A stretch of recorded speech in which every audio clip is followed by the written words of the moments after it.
kasih, anggukan kepala ke samping Anda, katakan, sore hari ini pasti Tuhan berbelas kasih kepada kita. Amin, saudara. Saudara, di dalam Injil Lukas pasal yang ke-9 ayat 38 sampai dengan ayat 40. Ada seorang bapak punya anak laki satu-satunya. Dalam bahasa Jawa namanya ontang-anting. Ya, saudara, anak laki satu-satunya ini diganggu oleh roh jahat. Bapak ini berkata kepada Tuhan, Tuhan, hampir sepanjang hari itu 24 jam. Jadi mungkin dia 22 jam, 23,5 jam. Ini anak di bawah dominasi iblis. Ini anak digoncang-goncangkan, mulutnya berbuih berbusa, dibanting, mencari ada api di mana, api kompor atau api pembakaran sampah, dan dia terjun di dalam api.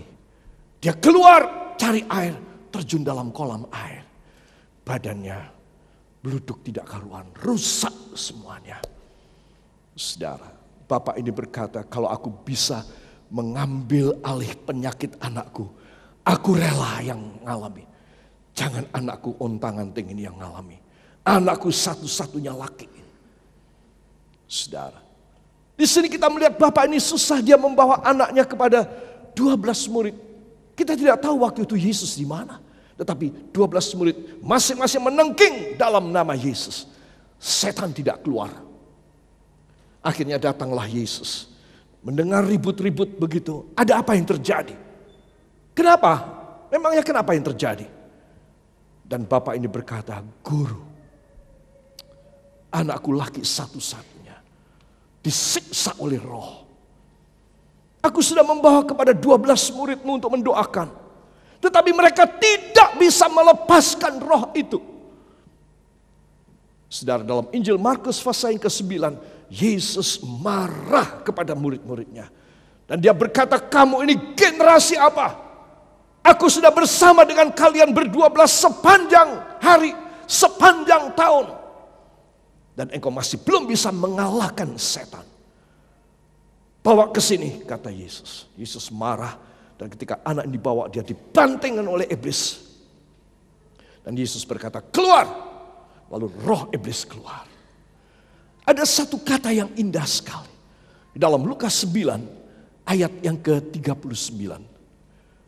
Look on my son, oh master.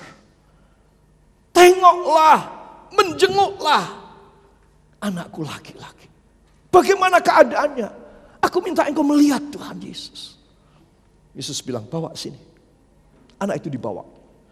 Dan dia melihat keadaannya. Saudara, tadi pagi saya jelaskan apa sih maksudnya anak laki. Kalau saudara, ya anak-anakku masih muda, belum berkeluarga, belum punya anak. Di rumah saudara cuma punya anak perempuan, tidak ada anak laki. Atau mungkin belum punya anak. Saudara, anak laki itu adalah sesuatu kesayangan saudara. Pada zaman dahulu, seluruh keluarga menunggu di luar kamar. Ketika seorang ibu, seorang istri mau melahirkan bersalin. Ketika ada teriakan dan tangisan bayi, semua akan lari dan menanyakan laki atau perempuan. Saudara, kalau sampai ibu yang baru bersalin atau bidan yang membantu perempuan, suaminya akan menutup mukanya, meninggalkan kawan-kawannya menutup mukanya, pergi entah kemana. Dia malu. Dia batalin pesta. Dan semua tamu pulang satu demi satu. Dan semua juga merasa ikut bersimpati kepada ayah yang ternyata melahirkan, istrinya melahirkan anak perempuan. Itu zaman dulu. Dituliskan dalam Talmud orang-orang Yahudi. Tetapi kalau itu anak laki, wah, langsung dia berkata, nanti malam kita pesta. Aku akan beli anggur, aku akan potong hewan, kita akan berpesta. Karena anakku laki. Apa anak laki? Anak laki adalah sesuatu dambaan, saudara.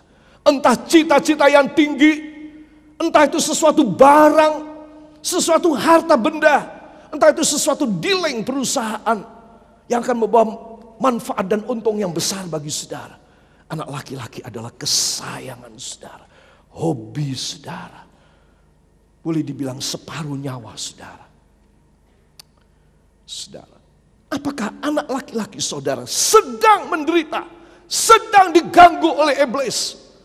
Sehingga engkau mempunyai satu hobi, mempunyai satu kesenangan, satu cita-cita atau sesuatu andal-andal, tetapi yang kesetanan. Iblis sudah merasuk di dalamnya. Bapak ini berkata, look on my son. Tuhan tolong, lihatlah wajah anakku kayak apa. Aku sedih sekali. Saudara, malam ini saudara boleh membawa semua anak laki-laki saudara. Semua yang saudara anggap sebagai sesuatu yang hebat, sesuatu andal-andal saudara. Kalau saudara tahu kemasukan setan, cita-citaku tidak beres, kesenangan hobiku berdosa, engkau menyadari sangat bagus hati saudara ketika saudara mengatakan, Tuhan, anak laki-laki hamba lagi dirasuk setan, lepaskan hamba. Saudara, kalau malam ini saudara dan saya begitu jujur dan berkata, look on my son, master, tolong guru lihat betapa berantakannya, betapa tersiksanya, betapa kotornya dan hancurnya. Bila saya dan saudara mau dengan hati yang tulus kepadanya, entah itu soal keuangan, dengan hutang kita yang banyak, kerugian-kerugian yang banyak, ataupun segala macam urusan-urusan kita yang selalu mengusik hati dan kebahagiaan saudara, serahkan kepada Tuhan. Malam ini saudara berkata kepadanya, Tuhan, lihat anak laki-lakiku. Maka Tuhan berkata, keluar! Maka setannya akan lari. Dan dia menjadi sadar. Saudara mempunyai sesuatu andal-andal. Saudara mempunyai sesuatu pegangan. Engkau mempunyai sesuatu properti barangkali. Engkau mempunyai cita-cita barangkali. Engkau mempunyai harapan-harapan yang tinggi dan bagus. Yang tidak diganggu oleh iblis lagi. Engkau memiliki satu kehidupan yang akan happy. Sabtu malam hari ini perlu kita bawa datang di ujung kaki Tuhan dan berkata, Tuhan, hamba sebentar ambil perjamuan kudus. Hamba akan menyatu dengan daging dan darahmu.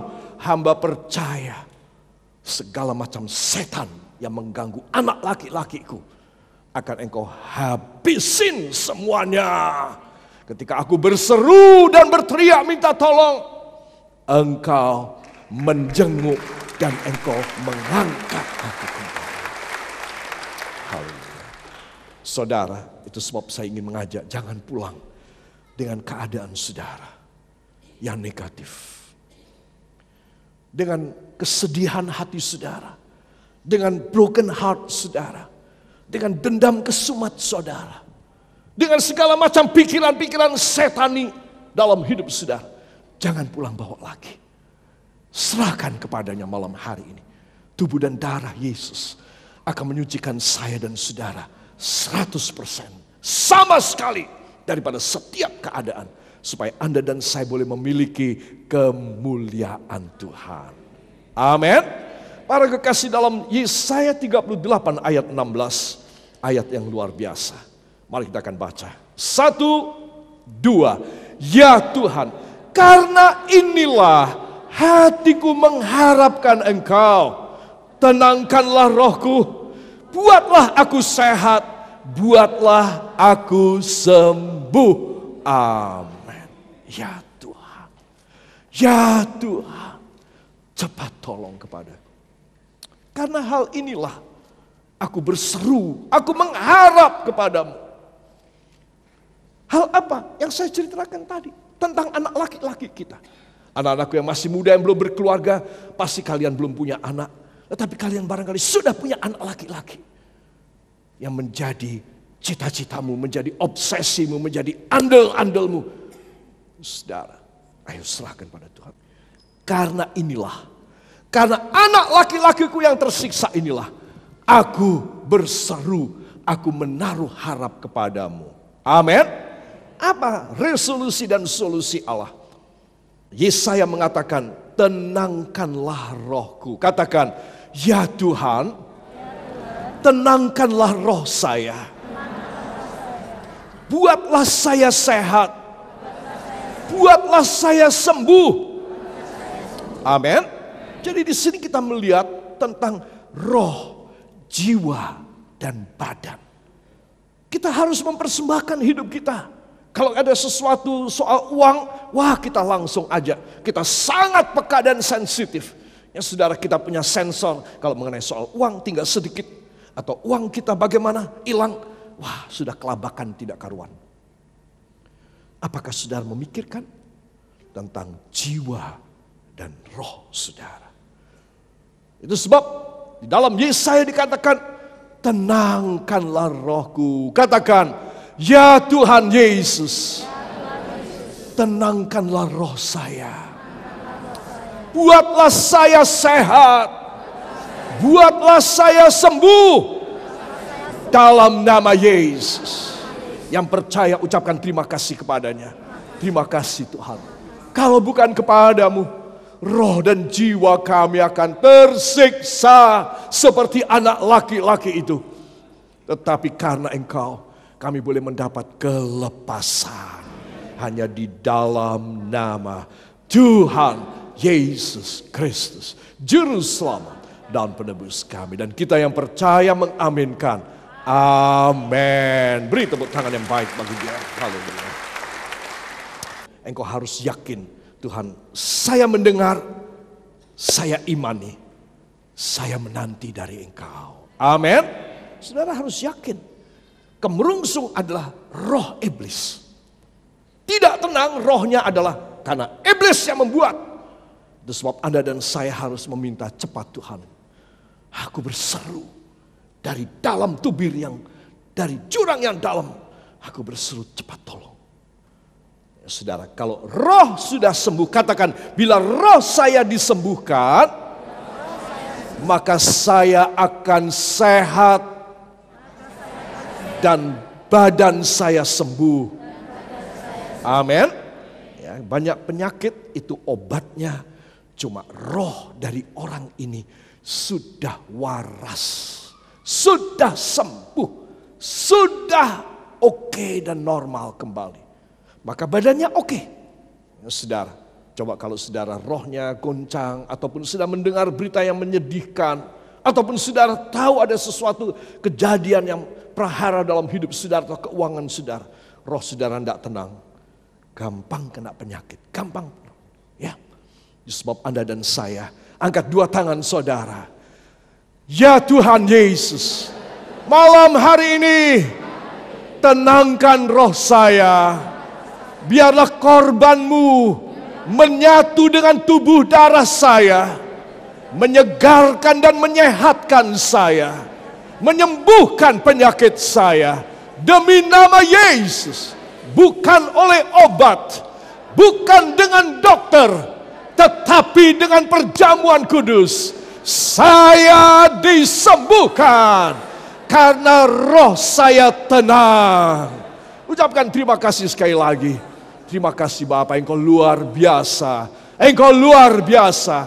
Biarlah roh kami selalu bersuka cita, tidak tersiksa anak laki kami, hanya di dalam nama Tuhan Yesus Kristus, Juru Selamat dan Penebus kami. Kita yang percaya mengaminkan. Amin. Beri tepuk tangan yang baik bagi Dia. Saya mau tanya, kalau kita ini orang, kita kan hidup ya, hidup ya. Nah, kalau kita tidur, itu kita masih hidup atau sudah mati? Tidur. Inggih menika panjenengan sare. Nah, itu hidup atau mati? Hidup, betul. Enggak keliru. Hidup ya. Jadi kita hidup. Oke. Nah, kalau saudara tidur, itu hidup kan? Hidup atau mati? Saudara jawabnya enggak tegas kok. Jadi saya jadi ragu-ragu ini. Hidup atau mati? Hidup. Ya, berarti saudara masih mempunyai senses, indera-indera yang bisa, saudara harusnya peka dengan apa? Itu sebab Alkitab mengatakan kalau seorang dia tidak peka, itu sudah mati. Tapi selama saudara itu walaupun tidur sekalipun, saudara engkau peka